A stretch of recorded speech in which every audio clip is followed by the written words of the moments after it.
ರಮೇಶ್ ಕತ್ತಿಯವರ ಒಂದು interest bale ಅವ್ರು ಕೇಳ್ತರು ಹೈಕೋರ್ಟ್ನಲ್ಲಿ.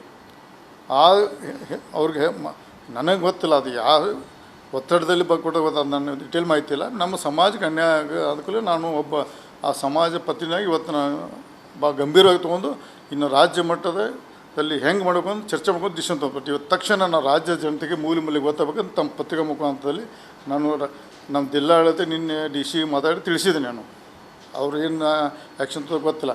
ನಮ್ಮ ರಾಜ್ಯ ಮಟ್ಟದಲ್ಲಿ ಎಲ್ಲ ಜಿಲ್ಲೆಯಲ್ಲಿ ಎಲ್ಲ ಜನರಿಗೆ ಮುಟ್ಟಬೇಕಂತ ನಮ್ಮ ಸಮಾಜ ಇರ್ಬೋದು. ಇವತ್ತು ವಾಲ್ಮೀಕಿ ಆಗಿದೆ, ನಾಳೆ ಹರಿಜನರಿಗೆ ಆಗ್ತದೆ, ನಾಳೆ ಹಿಂದೂ ಸಮಾಜಕ್ಕೆ ಆಗ್ತದೆ. ಎಲ್ಲ ಎಚ್ಚೆತ್ತುಕೊಳ್ಬೇಕಂತ ಈ ಸಂದರ್ಭ ಮನವಿ ಮಾಡ್ಕೋತೀವಿ. ಒಬ್ರು ಕೇಳಿ ಯಾರು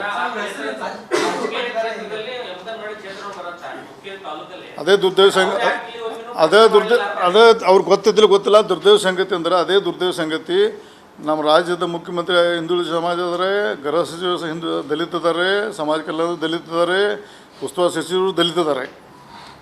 ಇದ್ರೂ ಸಹಿತ ನಮಗೆ ನ್ಯಾಯ ಸಿಗತ್ತೆ ಅಂದ್ರೆ ಭಾಳ ಮನಸ್ಸಿಗೆ ನೋವಾಗಿ ನಾವು ರಾಜಕೀಯದಲ್ಲಿ ಮುಂದುವರಿಬೇಕು ಮಾಡಬೇಕು ನನಗೆ ಸಹಿತ ಒಂದು ಕನ್ಫ್ಯೂಸಲ್ಲಿದೆ. ಯಾಕಂದರೆ ಇಂಥ ಅನಾಹುತ ಒಬ್ಬ ಸಾದಾ ಅಧಿಕಾರಿ ಇಡೀ ಸಮಾಜನ ಒಂದು ಕೇಂದ್ರ ಸರ್ಕಾರ ಮಾಡಿದ ಇದು ಪಾರ್ಲಿಮೆಂಟಲ್ಲಿ ಪಾಸಾದಂಥ ಕಾನೂನು ಒಬ್ಬ ಗ್ರೇಡ್ 2 ತಹಸೀಲ್ದಾರ್ ಆ ಸಮಾಜ ಬರುವಂಥ ಯಾವ ಹಂತಕ್ಕೆ ರಾಜ್ಯದಲ್ಲಿ ಆಡಳಿತ ನಡೆದಂಥ ಒಂದು ಜೀವಂತ ಉದಾಹರಣೆ ಅಲ್ಲ ಸ್ವಾಮಿ. ಹೈಕೋರ್ಟ್ನಲ್ಲೇ ಅದೇ ಹೋಗಿ ತೊಗೊಳ್ಳಿ, ನಾನು ಕೊಡ್ತೀನಿ ಬೇಕಾದ್ರೆ ಅದೇ ನನ್ನ ಕಡೆ. ಅವು ತಹಸೀಲ್ದಾರು ಹೈಕೋರ್ಟ್ನಲ್ಲಿ ರಮೇಶ್ ಕತ್ತಿಯವರ ಕೇಸ್ನಲ್ಲಿ ವಾಲ್ಮೀಕಿ ಸಮಾಜದ ಬೇಡರು ಹಾಕಿದ ಕೇಸು ಇದು ವರ್ಗ 1 ಬರ್ತದೆ, ಅದು ಎಸ್ ಟಿ ಬರ್ಕೊಟ್ಟಾನೆ ಹೈಕೋರ್ಟ್ನಲ್ಲಿ. ಇನ್ನೇನು ಬೇಕು? ಸರ್ಕಾರ ಒತ್ತಡ ಒಂದು ಯಾರೋ ರಮೇಶ್ ಕತ್ತಿಯವರು ಅನುಕೂಲ ಆಗಿ ಮಾಡಿದಾರೋ ಇನ್ನು ಬೇರೆ ಷಡ್ಯಂತ್ರ ಗೊತ್ತಿಲ್ಲ. ಆದರೆ ಅದನ್ನು ಗಂಭೀರವಾಗಿ ಪರಿಗಣಿಸಿ ಇವತ್ತು ಕೇಸ್ ದಾರಿಲ್ಲ ಅವರು ಕೇಸ್ ದಾರಿ ಕಾರ್ಯ ಅಂದರೆ ನೋಡಿರಿ, ಅದು ಎಲ್ಲ ಕಡೆಗೆ ಭಾಳಷ್ಟು ಮೇಲೆ ಎಫ್ ಐ ಆರ್ ಆಗಿದ್ದು ರಮೇಶ್ ಕತ್ತಿ ಮೇಲೆ ಸುಮಾರು ಎಲ್ಲ ಕಡೆ ಗುಲ್ಬರ್ಗ ಇರ್ಬೋದು, ರಾಯಚೂರು ಇರ್ಬೋದು, ಮೈಸೂರು ಇರ್ಬೋದು, ಬೆಳಗಾಂ ಇರ್ಬೋದು, ಎಲ್ಲ ಕಡೆದು. ಆದರೆ ಧಾರವಾಡದಲ್ಲಿ ನಮ್ಮ ಸಮಾಜದವರು ಬುದ್ಧಿವಂತರು ಇದ್ದಂದ್ರೆ ಭಾಳ ಅದಾರೆ ಧಾರವಾಡದಲ್ಲಿ. ಅವತ್ತು ಕರೆಕ್ಟಾಗಿ ಕಾನೂನು ಚೌಕಟ್ಟಿನಲ್ಲಿ ಎಫ್ ಐ ಆರ್ ಮಾಡಿಸಿದ್ರು. ಅದು ಯಾವುದೇ ಕಾರಣಕ್ಕೂ ಎಫ್ ಐ ಆರ್ ತಪ್ಸಕ್ಕೆ ಬರೋಲ್ಲ. ಅಲ್ಲೇ ನಡೆದಂಥ ಘಟನೆ ನನಗೆ ನಿನ್ನೆ ನಮ್ಮ ಮೊನ್ನೆ 2 ದಿವಸದಿಂದ ನಮ್ಮ ಸಮಾಜದಲ್ಲಿ ಕಾಂಟ್ಯಾಕ್ಟ್ ಮಾಡಿದಾಗ ಆಯ್ತಪ್ಪ ನಾನು ಯಾರೂ ಬಂದಿಲ್ಲ, ನಾನು ಗಂಭೀರವಾಗಿ ನಾನು ಸೋಮವಾರ ದಿವಸ ನನಗೆ ನಿನ್ನೆ ರವಿವಾರ ರಾತ್ರಿ ಗೊತ್ತಾಯಿತು. ಸೋಮವಾರನ ತಕ್ಷಣ ನಾನು ಇದರಲ್ಲಿ ಇದು ಪಕ್ಷಾತೀತ ಇದೇನು ನಾನು ಒಬ್ಬ ರಮೇಶ್ ಜಾರಕಿಹೊಳಿ ಮಾತಾಡೋಣ ನಮ್ಮ ಬಿ ಜೆ ಪಿ ಪಕ್ಷ ಅಂತ ಮಾತಾಡ್ತಿಲ್ಲ. ನಾನು ರಮೇಶ್ ಜಾರಕಿಹೊಳಿ ಮುಂದಿನ ದಿನದಲ್ಲಿ ನಮ್ಮ ಪಕ್ಷದ ವಿಚಾರದಲ್ಲಿ ನಾನು ಭಾಳಷ್ಟು ಚರ್ಚೆ ಮಾಡ್ತೀನಿ ಮತ್ತು ಇದು ಗಂಭೀರವಾಗಿ ತೊಗೊಂಡು. ಯಾಕಂದರೆ ನಮ್ಮ ಸರ್ಕಾರ ಅಹಿಂದ ಆದೇಶ ಬಂದು ದಲಿತದ ಬಂದು ಕೂತು ನಮ್ಮ ಒಂದು ಸಮಾಜಕ್ಕೆ ಇವತ್ತು ವಾಲ್ಮೀಕಿ ಆಗ್ತದೆ, ನಾಳೆ ಎಲ್ಲರಿಗೂ ಆಗ್ತೈತೆ. ಅದಕ್ಕೆ ಇವತ್ತು ಗಂಭೀರ ತೊಗೊಂಡು ನಾವು ಇದನ್ನು ರಸ್ತೆಗಿಳಿಬೇಕಾ ಅಥವಾ ಕೋರ್ಟ್ನಾಗ ಹೋರಾಡಬೇಕಾ ಅದನ್ನು ನಮ್ಮ ಸಮಾಜದ ಮುಖಂಡರು ಮತ್ತು ಸ್ವಾಮೀಜಿಯವ್ರ ಮುಖಾಂತರ ಮತ್ತು ಪಕ್ಷಾತೀತ ಎಲ್ಲರೂ ಚರ್ಚೆ ಮಾಡಿ ನಿರ್ಣಯ ತೊಗೊಳ್ತೀವಿ.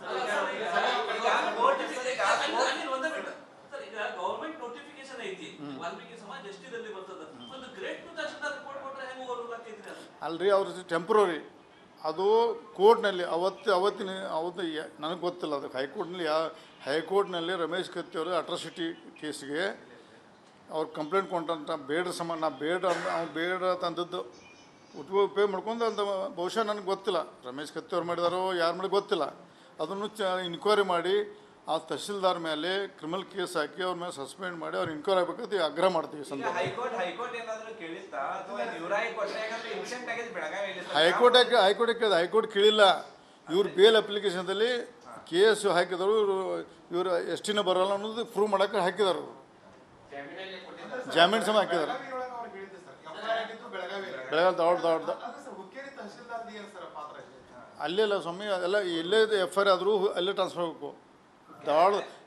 ಇದು ಆದದ್ದು ಬೆಳಗಾವಿ ಜಿಲ್ಲೆ, ಅವ್ರು ಇರೋದು ಬಾಗೇವಾಡಿಯಲ್ಲಿ. ಅಲ್ಲಿ ಸಿಟಿಲೇ ಧಾರವಾಡದಲ್ಲಿ ಇದ್ದದ್ದು ಹುಕ್ಕೇರಿ ತಹಸೀಲ್ದಾರ್ಗೆ ಅದನ್ನು ಅಲ್ಲಿ ಅವ್ರು ಇರೋದು ಬಾಗೇವಾಡಿ. ಅಲ್ಲಿ ನನಗೆ ಗೊತ್ತಿಲ್ಲ, ನನಗೆ ಯಾರು ಗೊತ್ತಿಲ್ಲ, ನಿಜವಾಗ್ಲೂ ಗೊತ್ತಿಲ್ಲ ನನಗೆ.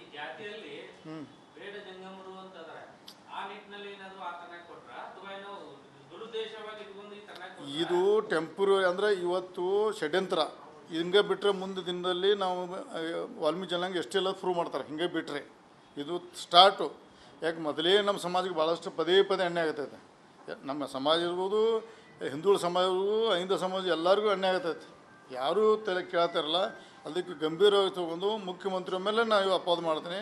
ಅವರೇ ಅಹಿಂದ ಆಯಿತು ದಲಿತ ತೆಗಿಸಿ ನಾವೆಲ್ಲರೂ ಬಂದಾರಲ್ಲ ಇವರೇ ಕನ್ಸು ಕೂತಾರೆ. ಬರೀ ನಮ್ಮ ರಾಜಕಾರಣ ಮಾಡ್ಕೋತ ತಮ್ಮ ಸಮಯ ಹಾಳು ಮಾಡ್ತಾರೆ. ದಯವಿಟ್ಟು ಇದರಲ್ಲಿ ಸೀರಿಯಸ್ ತೊಗೊಳ್ಳಿ. ಭಾಳ ಡೇಂಜರ್ ಅದ. ಪಕ್ಷಾತೀತ ಮನೆ ಮಾಡ್ಕೋತಾರೆ ಅನ್ನೋ ಗಂಭೀರ ತೊಗೊಳ್ಳಿ ಸಂದರ್ಭ ಹೇಳ್ತೀವಿ. ಯಾರ ಮೇಲೆ?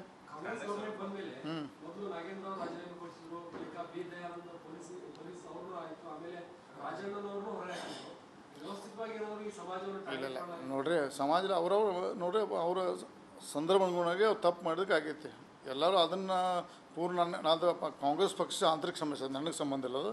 ನಾನು ಇವತ್ತು ಬಂದದ್ದು ಎಸ್ ಸಿ ಸಮಾಜ, ಅಹಿಂದ ಸಮಾಜ, ಹಿಂದುಳಿದ ಸಮಾಜಕ್ಕೆ ಅನ್ಯಾಯ ಪದೇ ಬಿಟ್ಟರೆ ನಾವೆಲ್ಲರೂ ಭಾಳ ಡೇಂಜರ್ ಆಗ್ತದೆ. ನಾವು ಎಚ್ಚೆತ್ತುಕೋಬೇಕು. ಈ ಸಂದರ್ಭದಲ್ಲಿ ತಮ್ಮ ಮುಖಾಂತರ ರಾಜ್ಯದ ಮೂಲೆ ಮೂಲೆ ಜನತೆಗೆ ಮನವಿ ಮಾಡ್ಕೊಂಡು ಬಂದ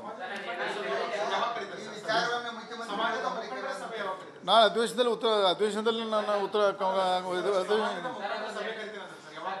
ನೋಡಿ ನಾನು ಸ್ವಾಮೀಜಿಯವ್ರು ಮಾತಾಡ್ತೀನಿ. ಹಾಂ ಕೊಡ್ತೀವಿ ಅದನ್ನು ಕೋರ್ಟ್ನಲ್ಲಿ ಕೊಟ್ಟು ಅಫಿಡವಿಟ್ ಕೊಟ್ಟು ಅವರು ಅಡ್ವೊಕೇಟ್ ಹೈಕೋರ್ಟ್ನಲ್ಲಿ ಇದು ಬಹುಶಃ ಧಾರವಾಡ ಹೈಕೋರ್ಟ್ ಬೆಂಗಳೂರು ಹೈಕೋರ್ಟ್ ಗೊತ್ತಿಲ್ಲ.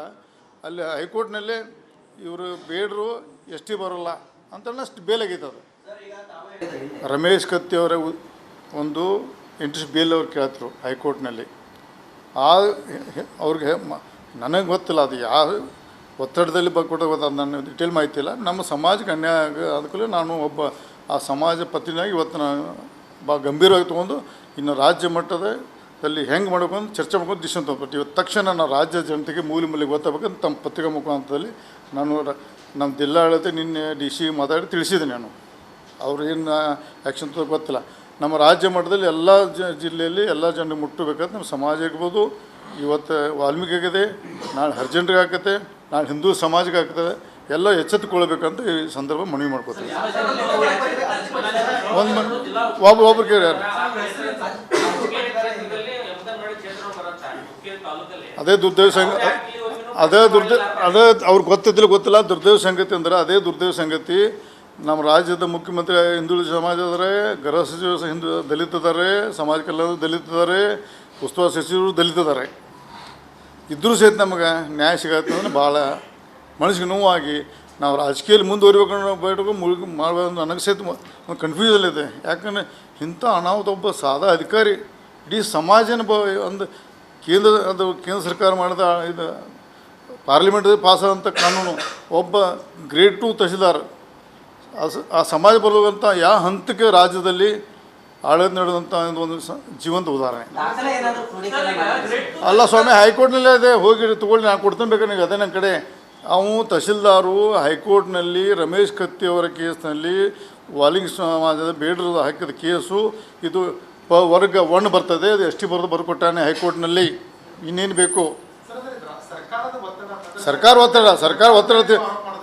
ಒತ್ತಡ ಒಂದು ಯಾರೋ ರಮೇಶ್ ಕತ್ತಿ ಅವರು ಅನುಕೂಲ ಆಗಿ ಮಾಡಿದಾರೋ ಇನ್ನು ಬೇರೆ ಸೆಡ್ ಅಂತ ನನಗೆ ಗೊತ್ತಿಲ್ಲ. ಆದರೆ ಅದನ್ನು ಗಂಭೀರವಾಗಿ ಪರಿಗಣಿಸಿ ಇವತ್ತು ಕೇಸ್ ದಾರಿಲ್ಲ. ಅವರು ಕೇಸ್ ದಾರಿ ಕಾರ್ಯ ಅಂದರೆ ನೋಡಿರಿ, ಅದು ಎಲ್ಲ ಕಡೆಗೆ ಭಾಳಷ್ಟು ಆಮೇಲೆ FIR ಆಗಿದ್ದು ರಮೇಶ್ ಕತ್ತಿ ಮೇಲೆ ಸುಮಾರು ಎಲ್ಲ ಕಡೆ ಗುಲ್ಬರ್ಗ ಇರ್ಬೋದು, ರಾಯಚೂರು ಇರ್ಬೋದು, ಮೈಸೂರು ಇರ್ಬೋದು, ಬೆಳಗಾಂ ಇರ್ಬೋದು, ಎಲ್ಲ ಕಡೆದು. ಆದರೆ ಧಾರವಾಡದಲ್ಲಿ ನಮ್ಮ ಸಮಾಜದವರು ಬುದ್ಧಿವಂತರು ವಿದ್ಯಾವಂತರು ಭಾಳ ಅದಾರೆ ಧಾರವಾಡದಲ್ಲಿ. ಅವತ್ತು ಕರೆಕ್ಟಾಗಿ ಕಾನೂನು ಚೌಕಟ್ಟಿನಲ್ಲಿ FIR ಮಾಡಿಸಿದ್ರು. ಅದು ಯಾವುದೇ ಕಾರಣಕ್ಕೂ FIR ತಪ್ಸಕ್ಕೆ ಬರೋಲ್ಲ. ಅಲ್ಲೇ ನಡೆದಂಥ ಘಟನೆ ನನಗೆ ನಿನ್ನೆ ಮೊನ್ನೆ 2 ದಿವಸದಿಂದ ನಮ್ಮ ಸಮಾಜದ ಕಾಂಟ್ಯಾಕ್ಟ್ ಮಾಡಿದಾಗ ಆಯ್ತಪ್ಪ ನಾನು ಯಾರೂ ಬಂದಿಲ್ಲ, ನಾನು ಗಂಭೀರವಾಗಿ ನಾವು ಸೋಮವಾರ ದಿವಸ ನನಗೆ ನಿನ್ನೆ ರವಿವಾರ ಆತನೇ ಗೊತ್ತಾಯಿತು. ಸೋಮವಾರನ ತಕ್ಷಣ ನಾನು ಇದರಲ್ಲಿ ಇದು ಪಕ್ಷಾತೀತ ಇದೇನು ನಾನು ಒಬ್ಬ ರಮೇಶ್ ಜಾರಕಿಹೊಳಿ ಮಾತಾಡ ನಮ್ಮ BJP ಪಕ್ಷ ಅಂತ ಮಾತಾಡ್ತಿಲ್ಲ. ನಾನು ರಮೇಶ್ ಜಾರಕಿಹೊಳಿ ಮುಂದಿನ ದಿನದಲ್ಲಿ ನಮ್ಮ ಪಕ್ಷದ ವಿಚಾರದಲ್ಲಿ ನಾನು ಭಾಳಷ್ಟು ಚರ್ಚೆ ಮಾಡ್ತೀನಿ ಮತ್ತು ಇದು ಗಂಭೀರ ತೊಗೊಂಡು. ಯಾಕಂದರೆ ನಮ್ಮ ಅಹಿಂದ ಆದೇಶ ಬಂದು ದಲಿತದ ಬಂದು ಕೂತು ನಮ್ಮ ಒಂದು ಸಮಾಜಕ್ಕೆ ಇವತ್ತು ವಾಲ್ಮೀಕಿ ಆಗ್ತದೆ, ನಾಳೆ ಎಲ್ಲರಿಗೂ ಆಗ್ತೈತೆ. ಅದಕ್ಕೆ ಇವತ್ತು ಗಂಭೀರ ತೊಗೊಂಡು ನಾವು ಇದನ್ನು ರಸ್ತೆಗಿಳಿಬೇಕಾ ಅಥವಾ ಕೋರ್ಟ್ನಾಗ ಹೋರಾಡಬೇಕಾ ಅನ್ನೋದು ನಮ್ಮ ಸಮಾಜದ ಮುಖಂಡರು ಮತ್ತು ಸ್ವಾಮೀಜಿಯವ್ರ ಮುಖಾಂತರ ಮತ್ತು ಪಕ್ಷಾತೀತ ಎಲ್ಲರೂ ಚರ್ಚೆ ಮಾಡಿ ನಿರ್ಣಯ ತಗೋತೀವಿ.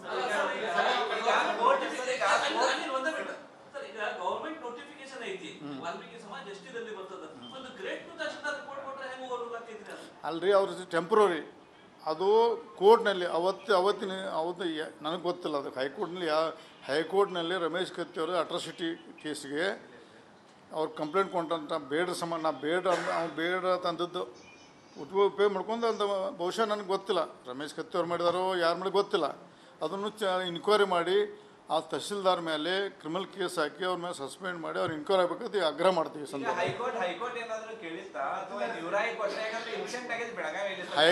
ಹೈಕೋರ್ಟ್ ಕೇಳಿಲ್ಲ ಇವ್ರು ಬೇಲ್ ಅಪ್ಲಿಕೇಶನ್ದಲ್ಲಿ ಕೇಸ್ ಹಾಕಿದರು ಇವರು ಎಷ್ಟಿನ ಬರೋಲ್ಲ ಅನ್ನೋದು ಪ್ರೂವ್ ಮಾಡೋಕೆ ಹಾಕಿದರು ಜಾಮೀನು ಸಮ ಹಾಕಿದ್ದಾರೆ ಬೆಳಗಾವಿ ದೊಡ್ಡ ಅಲ್ಲೆಲ್ಲ ಸ್ವಾಮಿ ಅದೆಲ್ಲ ಎಲ್ಲೇ ಎಫ್ ಐ ಆರ್ ಆದರೂ ಅಲ್ಲೇ ಟ್ರಾನ್ಸ್ಫರ್ ಆಗಬೇಕು ಇದು ಆದದ್ದು ಬೆಳಗಾವಿ ಜಿಲ್ಲೆ ಅವ್ರು ಇರೋದು ಬಾಗೇವಾಡಿಯಲ್ಲಿ ಅಲ್ಲಿ ಅಲ್ಲಿ ಅಲ್ಲಿ ಸಿಟಿಲೇ ಧಾರವಾಡದಲ್ಲಿ ಇದ್ದದ್ದು ಹುಕ್ಕೇರಿ ತಹಶೀಲ್ದಾರ್ಗೆ ಅದನ್ನು ಅಲ್ಲಿ ಅವ್ರು ಇರೋದು ಬಾಗೇವಾಡಿ ಅಲ್ಲಿ ನನಗೆ ಗೊತ್ತಿಲ್ಲ ನನಗೆ ಯಾರು ಗೊತ್ತಿಲ್ಲ ನಿಜವಾಗ್ಲೂ ಗೊತ್ತಿಲ್ಲ ನನಗೆ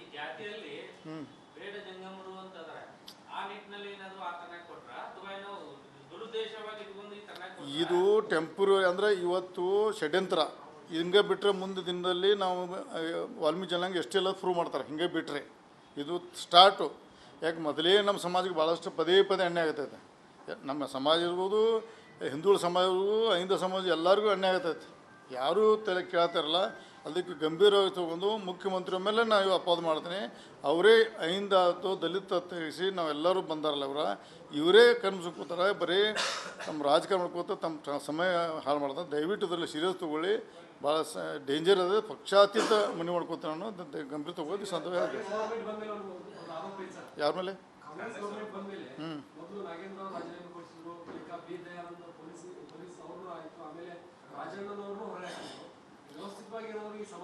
ಇಲ್ಲ ನೋಡ್ರಿ ಸಮಾಜದಲ್ಲಿ ನೋಡ್ರಿ ಅವರ ಸಂದರ್ಭ ಅನುಗುಣವಾಗಿ ಅವ್ರು ತಪ್ಪು ಮಾಡೋದಕ್ಕೆ ಆಗೈತಿ ಎಲ್ಲರೂ ಅದನ್ನು ಪೂರ್ಣ ನಾನು ಕಾಂಗ್ರೆಸ್ ಪಕ್ಷ ಆಂತರಿಕ ಸಮಸ್ಯೆ ನನಗೆ ಸಂಬಂಧ ಇಲ್ಲ ಅದು ನಾನು ಇವತ್ತು ಬಂದದ್ದು ಎಸ್ ಟಿ ಸಮಾಜ ಅಹಿಂದ ಸಮಾಜ ಹಿಂದುಳಿದ ಸಮಾಜಕ್ಕೆ ಅನ್ಯಾಯ ಪದೇ ಬಿಟ್ಟರೆ ನಾವೆಲ್ಲರೂ ಭಾಳ ಡೇಂಜರ್ ಆಗ್ತದೆ ನಾವು ಎಚ್ಚರಿಕೆ ಈ ಸಂದರ್ಭದಲ್ಲಿ ತಮ್ಮ ಮುಖಾಂತರ ರಾಜ್ಯದ ಮೂಲೆ ಜನತೆಗೆ ಮನವಿ ಮಾಡ್ಕೊಂಡು ಬಂದ